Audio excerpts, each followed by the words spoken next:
There is a forest at the edge of the world, not the edge of the map, the edge of what humans can survive. It sits where three of the world's largest rivers, the Ganges, the Brahmaputra, and the Meghna, flow into the Bay of Bengal.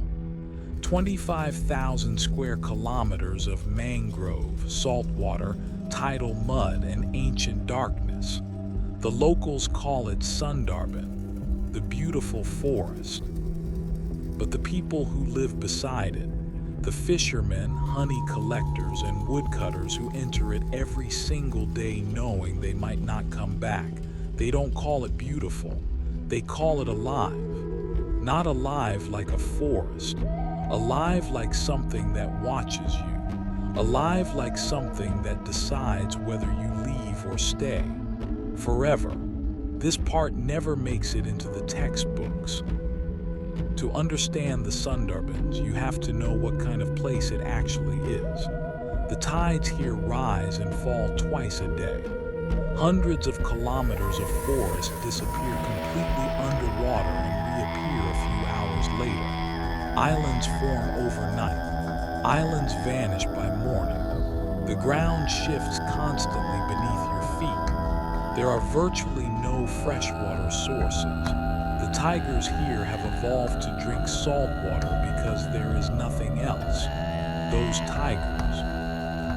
The Royal Bengal tiger of the Sundarbans is unlike any tiger on Earth. Smaller, stockier, more reddish-brown. Built for swimming, built for silence.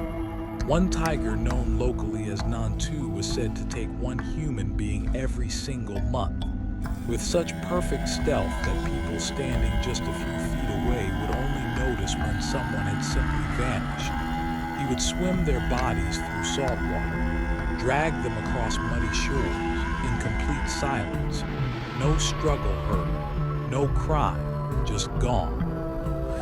The forest takes people. It always has. The question the locals have asked for hundreds of years is who is letting it. Answer, according to the people who have lived beside the Sundarbans for centuries, is two beings. One who protects, one who hunts. Their names are Bonbibi and Dakkhin. Bonbibi, the woman of the forest, is a goddess who protects honest people who enter the jungle with good intentions. Before every single fishing trip, before every honey collection, before every time a woodcutter crosses into the mangroves, they stop at a shrine. They carry her idol. They chant her name. They ask for permission.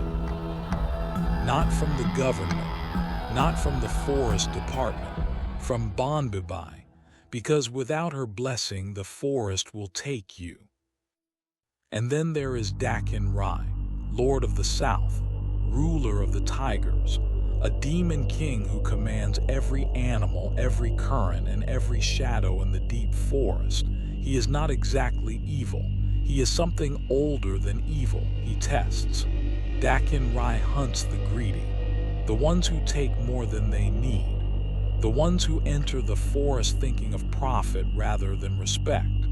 Folklore says he sends the tigers, directs them like weapons, aims them specifically at the ones who have broken the forest's unwritten rules. And this is where the story gets extraordinary. Bonbibi and Dakkhin are not from the same religion.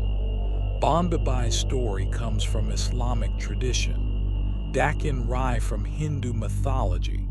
Yet the people of the Sundarbans, Hindu, Muslim, and tribal communities together worship both of them, simultaneously, at the same shrines. In a world that often tears itself apart over religious differences, the Sundarbans created a mythology where two gods from different faiths share the same forest and the same believers. Because when the forest takes people, it doesn't ask what religion they are. The people learned that lesson long ago. But Bonbibi and Dakkhin are not the only things in the Sundarbans, not even close. There are the Begho Bhoot. The word Begho comes from Bog, the Bengali word for tiger. Begho Bhoot are the ghosts of everyone the tigers have ever killed. They don't rest. They don't move on. They stay in the forest exactly where they died forever. And they are angry.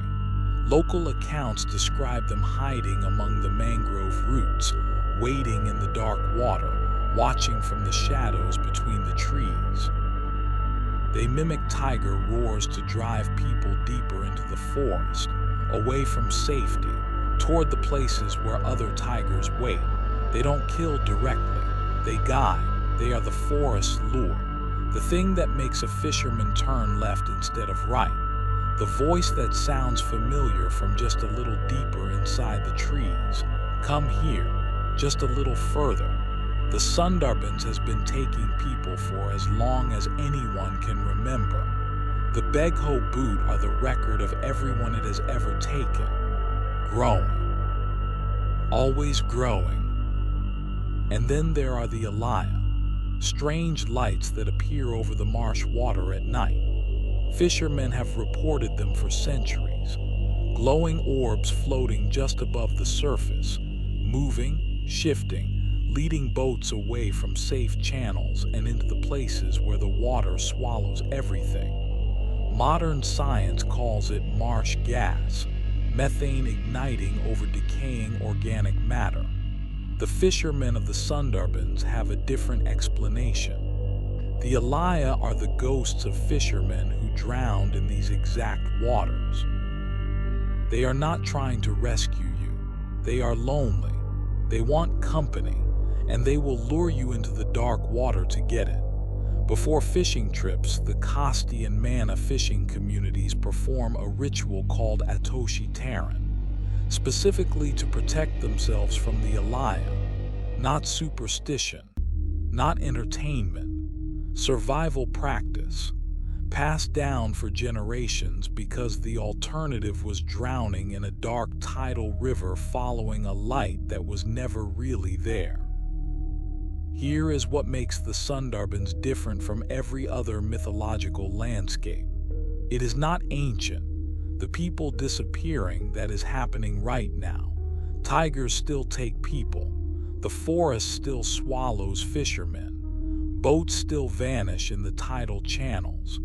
In one documented account, a tiger known as Nantu took a fisherman in front of a boat of foreign tourists. The forest department scrambled to confiscate their photographs. They were afraid of the panic. The mythology of the Sundarbans was never created to explain the past. It was designed to navigate the present. Every story about Dakkhin rise hunger is a warning about greed. Don't take more than the forest can give, or the forest will take something back. Every story about Bonbibi's protection is a survival contract. Respect the forest. Enter with humility. Take only what you need. And every story about the Begho Bhoot, about the ghosts leading the living toward the tigers, that is a map. Don't follow strange sounds. Don't go toward the roar. Don't let curiosity pull you deeper than you intended to go. The folklore is the instruction manual for surviving a place that wants to kill you. Written not in books, written in stories, passed from mother to child on the banks of rivers that swallow islands while you sleep. The Sundarbans was declared a UNESCO World Heritage Site in 1987. 4.5 million people live on its edges right now. Every single day, people enter that forest to fish, collect honey, or cut wood. Every single day, some of them pray to Bonbibi before they go. And every single day, the forest decides who comes back. The beautiful forest, still watching, still taking, still keeping its records in the only language it knows: disappearance. This has been the unwritten records, the stories they don't put in textbooks, the records they'd rather you didn't find. Next time, the Dakkhin, the spirits that exist in the space between the living and the dead, feared across 3 religions simultaneously. Subscribe, because the next one is just as dark,